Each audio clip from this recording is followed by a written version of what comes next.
Okay, Ford Ranger. Kakabit ako siya ng auxiliary light dito sa roll bar. Gagamitin ni boss pagka halimbawa ay umaatras. Pero hindi ko siya isasama sa reverse. Lalagyan ko siya ng hiwalay na switch rekta sa battery. Yan. Dito ko na inilagay yan sa doon sa pinagtutornilyohan nitong panel na to.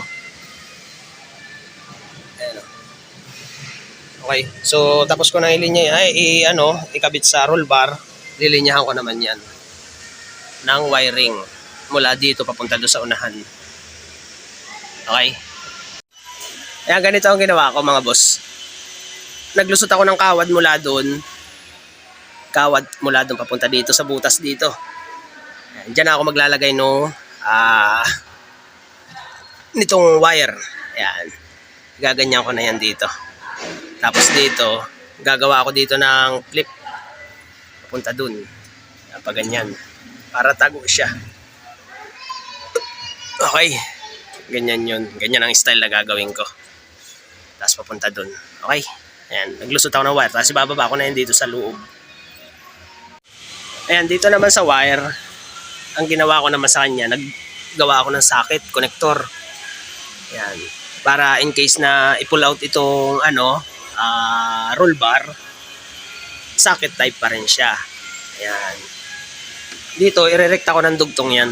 Dito sa dito sa auxiliary light. Dito, ilulusot ko yan dito sa ilalim. Yan, may butas dito Tugon dito yun sa kabila. Tapos dito ko nasasama-samahin yan. So ito, ililinya ko na muna sa ilalim ng chassis ng sasakyan. Ilalagay ko yan dito sa likod. Okay. Tapos ay maghahanap na lang ako ng ground dun sa sa baba. Okay. Dito naman nilinya ko siya. May nakita akong rubber doon sa part doon. Dito naman makikita yan. Yan, binuklat ko itong mga panel na ito. Tapos ito. Clip type lang yan. Tapos nag-back lang ako ng rubber doon. Tapos ay naglusot ako ng kawad. Makikita nyo naman yun dito. Hindi kita Ayun yun. Ayun yung kawad. Kukuhain ko na lang dyan yung wire para mahila ko. Okay. Ayan, ganito ang nangyari. Ayan. Nakuha ko yung kawad. Ihilahin ko na lang yan. Tapos doon ako sa unahan maglalagay ng ground.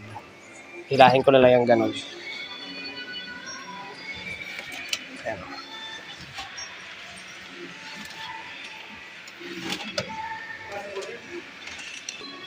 Ayan, ganyan lang yan. Tapos yun, okay na yan. Lalagyan ko na lang yan ng sealant. Ayan, lalagyan ko na ng sealant para safe na yung butas niya. Tapos dito ko na nilinya yan. Ayan. Tapos dito may nakita akong paglalagyan ng ground. Diyan ko na ilalagay yung ground. Tapos itong linya na to, dahil buo pa yung dulo niya, puputulin ko na lang yung isa dito. Tapos lalagyan ko na lang terminal na bilog.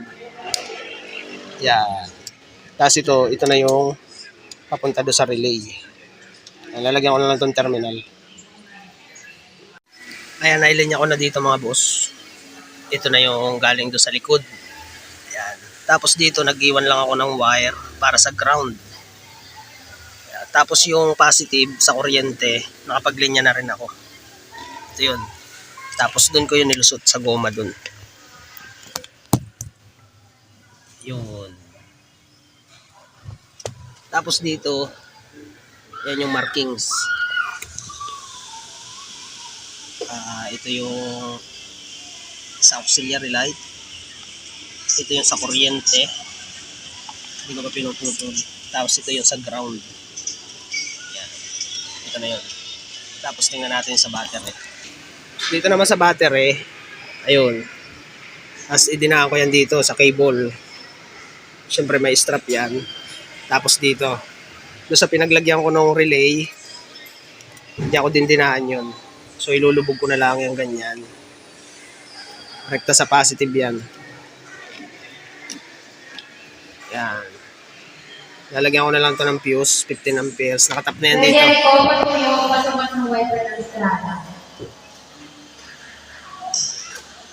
So ayan, dito ko na lang yan ilalagay. Ilalagay ko na lang yung fuse. Tapos ito syempre, Iaayos ko na lang yan.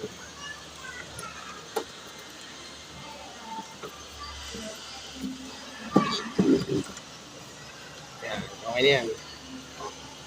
Ito yung sa relay ng busina. So yun, gagawa naman ako ng relay at switch.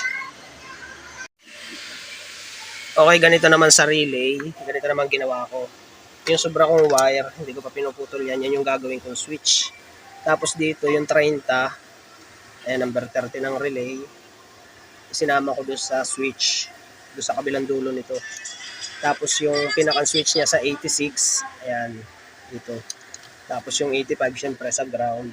At yung 87, papunta doon sa auxiliary light. Ayan, ganyan ang setup niyan. Rekta siya.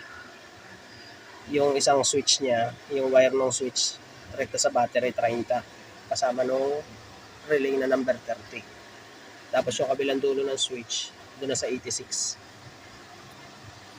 Ayan. Bubuuhin ko na lang to. Ano naman ang ginawa ko sa switch mga boss?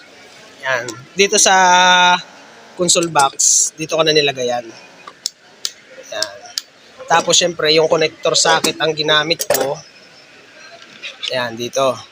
Tapos dito sa kabila, dito naman ganito yan. Ay, ito yung karugtong ng socket. Tapos yung relay, dito ko na nilagay. Ayan. Ayan. Okay. Tapos ito, iko-connect ko na lang yan dyan. Tapos ay kakabit ko na yung auxiliary light sa likod. Dito naman, may sobra akong wire doon sa ginamit ko sa relay. Gagamitin ko na yan dito. Magwa-wire na ako dyan. Idudugtong ko na dito. Tapos dito, hahanapin ko na lang yung negative positive nung dito. Nung wire. Pag binuhay ko na yung relay doon sa switch. Yan, pag dudugtong-dugtongin ko na yan dyan. Ito dudugtong ako patawid dito sa kabila. Tapos ito papunta dito. Tapos idudugtong ko na yan papunta dun. Ay, hindi pala kita. Yan. Okay. Tatawid ko yan dito. Okay, tapos na. Binuhay namin yung sasakyan. Tapos ito yung switch. Pakita ko lang sa inyo yung finish. Ayan yung finish. Akit lang tayo. Yan. Tapos yung wirings niya, dito ko nilagay. Nilusot ko sa loob ng butas. Ayan. Tapos dito. Ayan. Tapos ay testingin na natin. Sige nga boss, pabuhay nga ako. Buhayin natin yung ilaw. Switch on. Ayan. Yan ang liwanag niya. Tignan natin sa baba. Yan ang liwanag. Yan. Okay. Tignan natin yung switch. Okay, dito yung switch. Yan. Ito mga boss, kahit hindi buhay ang headlight, basta nakasusi lang siya or kahit patay ang makina, hindi nakasusi, pwede siyang buhayin. Ayan. Buhay pa rin siya. Ayan. Okay. Dito ko na nilagay yung switch niyan. Okay. Tapos check natin yung fuse. So ito na yung fuse. Hindi ako dinaan yan. So yun. Ford Ranger. Installation ng auxiliary light. Thank you, thank you.